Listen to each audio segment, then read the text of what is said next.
عليكم ورحمة الله تعالى وبركاته. وعلیکم السلام ورحمۃ اللہ تعالی. الحمد لله وكفى وسلام على عباده الذين اصطفى. أما بعد فأعوذ بالله من الشيطان الرجيم. بسم الله الرحمن الرحيم. يا أيها الذين آمنوا أطيعوا الله وأطيعوا الرسول وأولي الأمر منكم. صدق الله العظيم وصدق رسوله النبي الأمين الكريم.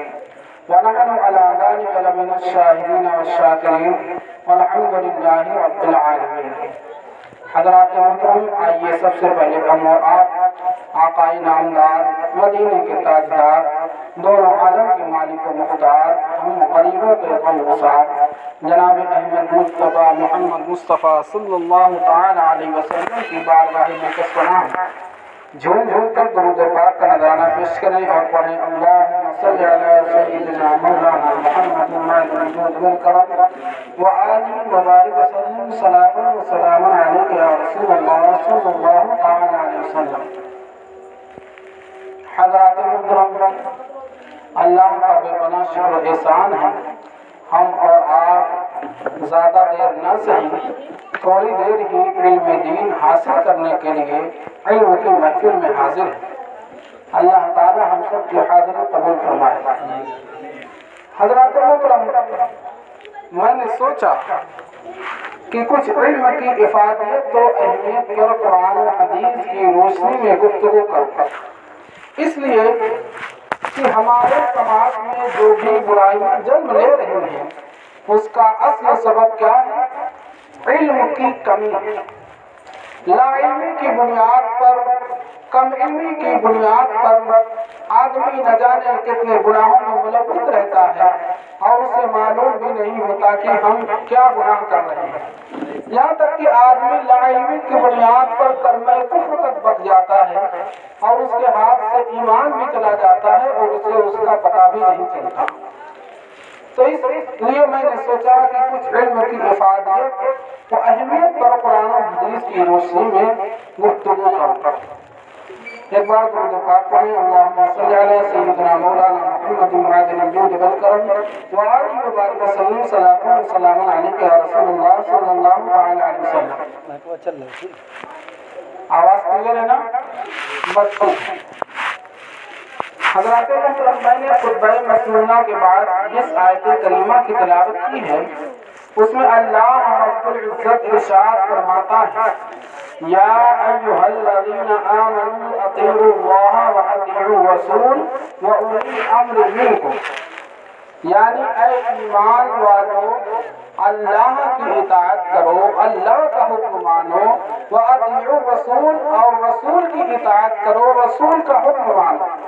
اور اس کا وَأُولِي الْأَمْرِ مِنْكُمْ، اور جو تمہارے درمیان امر والے ہیں یعنی علم والے ہیں، علماء.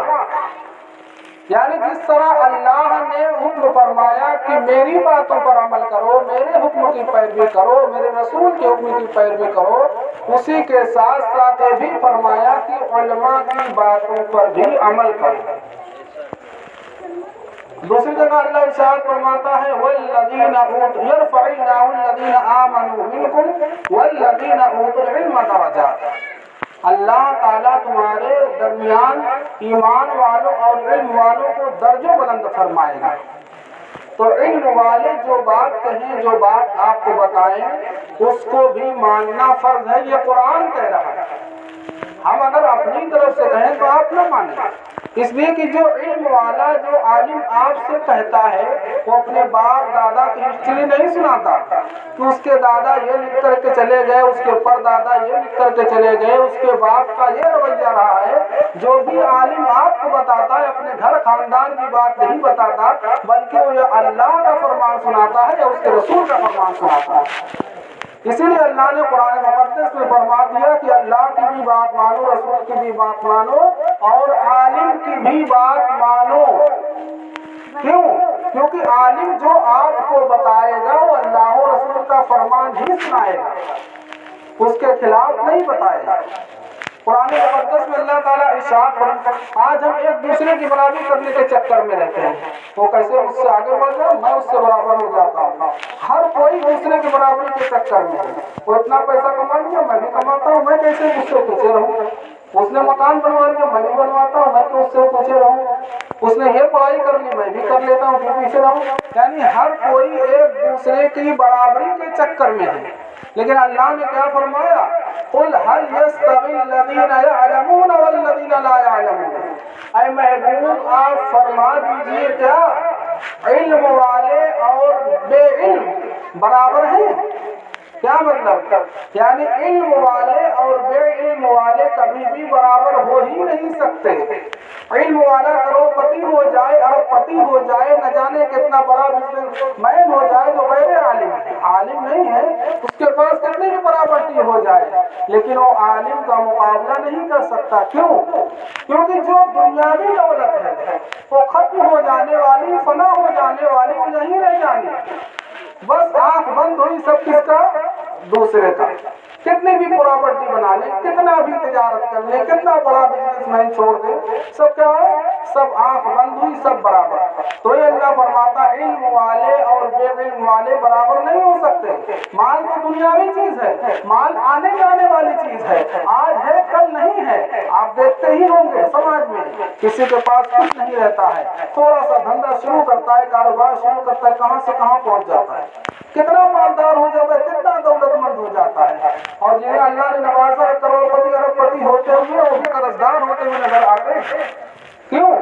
مال و دولت آنے جانے والی چیز ہے اور علم آپ کے سینے میں محفوظ ہے تو دنیا میں بھی اس کا فائدہ ہے اور آخرت میں بھی اس کا فائدہ ہے۔ علم دین تو وہی اللہ فرماتا ہے علم والے اور غیر علم والے برابر نہیں ہو سکتے، کبھی نہیں برابر ہو سکتے۔ اور دوسری جگہ اللہ ارشاد فرماتا اچھا جو جتنا زیادہ علم والا ہوگا اتنا زیادہ اللہ سے ڈرنے والا بھی ہوگا، جن کو جتنا زیادہ علم قرآن مقدس میں اللہ ارشاد فرماتا انما یخشی اللہ من عبادہ العلماء، اور اللہ سے تو علماء ہی ڈرتے ہیں، کیونکہ جو غیر عالم ہیں جن کے پاس علم نہیں ہے وہ اللہ کے علاوہ لوگوں سے زیادہ ڈرتے ہیں، ہمیں لوگوں کا خوف ہوتا ہے۔ ابھی یہ محفل پاک میں ہم حاضر ہیں، اگر ہم ٹوپی لگا کر بیٹھ جاتے ابھی لوگ کیا کہیں گے؟ وہ ایک ٹوپی لگانا بھی شرمندگی محسوس کرتے ہیں، کس کے خوف سے؟ کس کے ڈر سے؟ لوگوں کے ڈر سے۔ اگر ہم داڑھی رکھ لیں تو لوگ کیا کہیں گے؟ 5 وقت نماز ہم پڑھنے لگے تو لوگ کیا کہیں گے؟ بہت بڑا نمازی ہو گیا، بہت پرہیزگار ہو گیا۔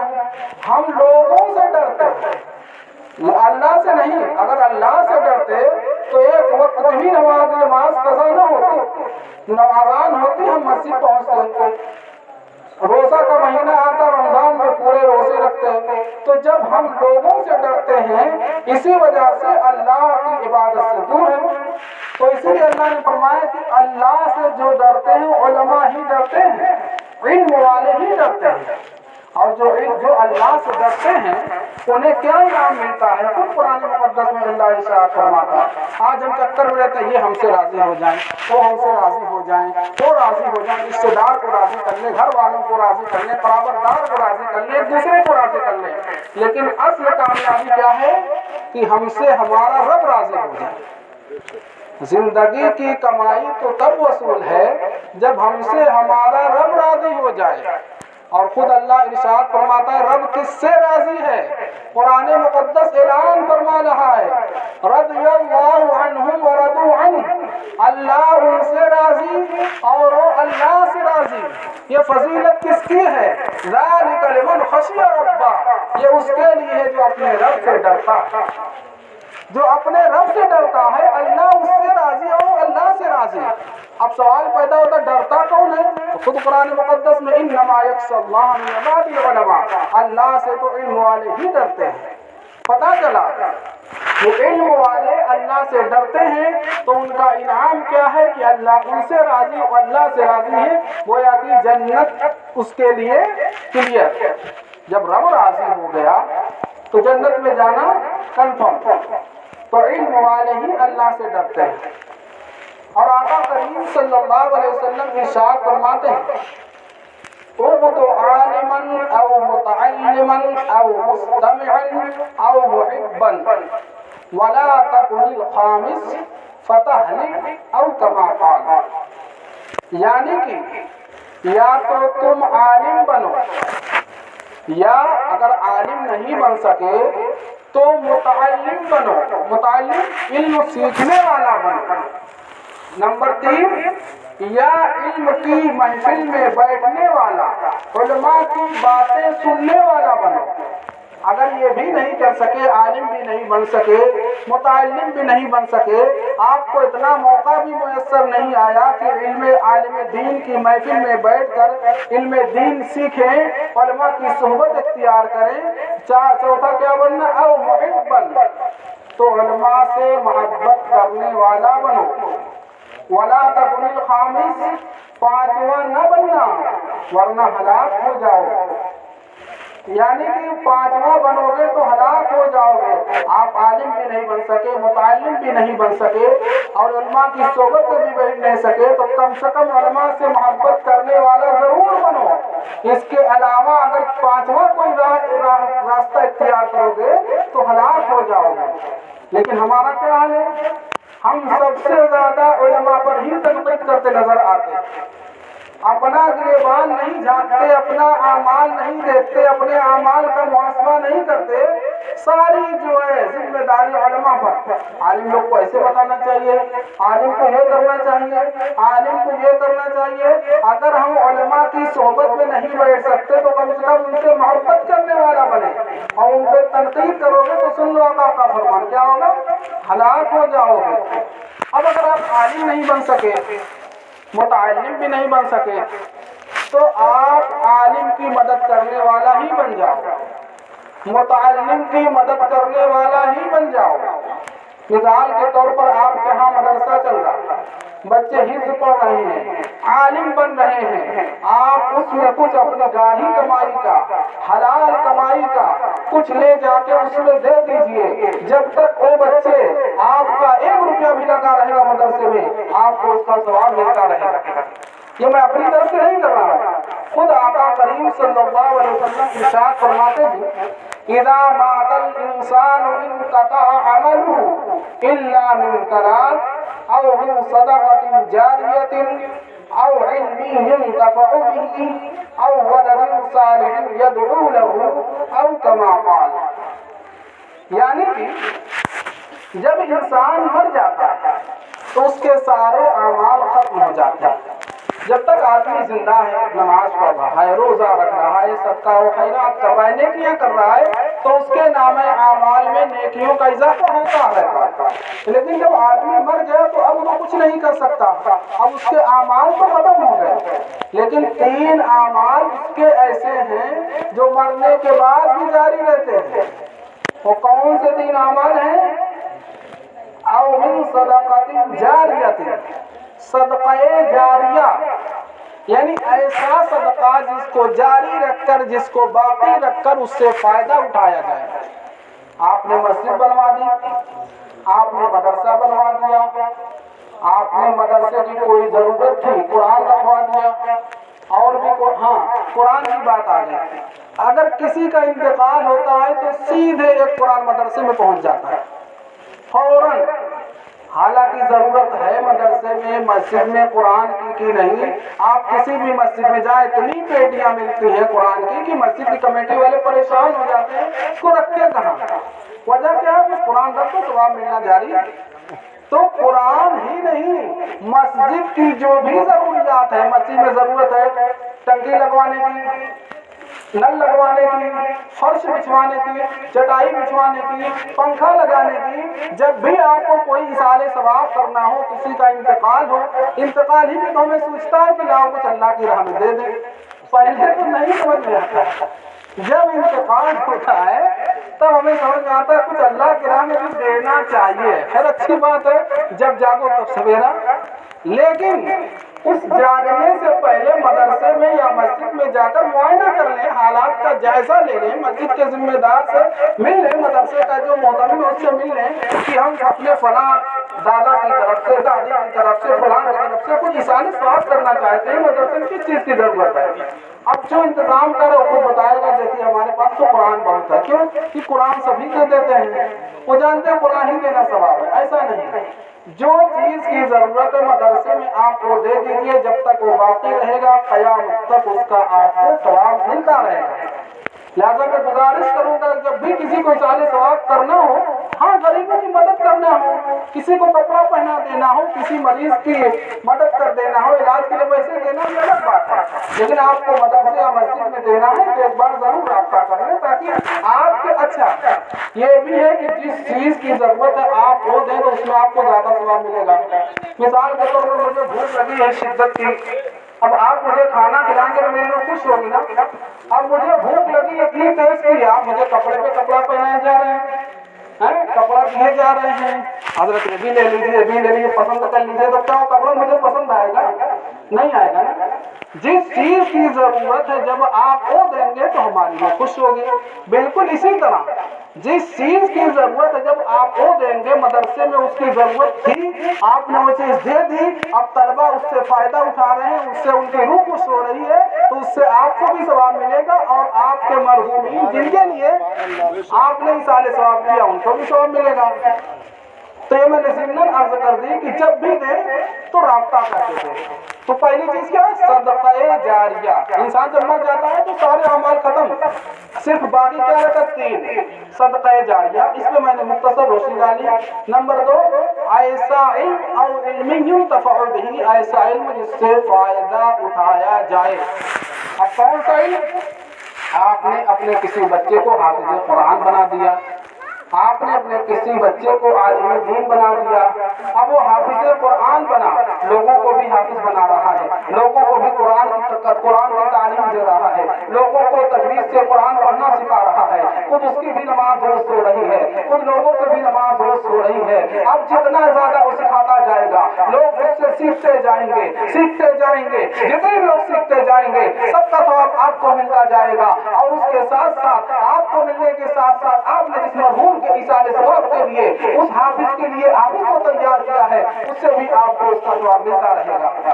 تو نمبر 2 ایسا علم جس سے فائدہ اٹھایا جائے۔ اس سے پتا چلا کہ اگر اللہ نے ہمیں 2 بچے دیے ہیں، 3 بچے دیے ہیں، تو ایک کو ضرور عالم یا حافظ بنانا چاہیے۔ کیوں؟ کیونکہ یہی مرنے کے بعد کام لینے والا ہے، ورنہ لوگ بس فاتحہ 40 تک یاد رکھتے ہیں، 40واں تک، ورنہ پھر کوئی گھوم کے دیکھنے نہیں جائے گا باپ کی قبر کہاں ہے، یہ بھی بھول جاتے ہیں کہاں تھی باپ کی قبر۔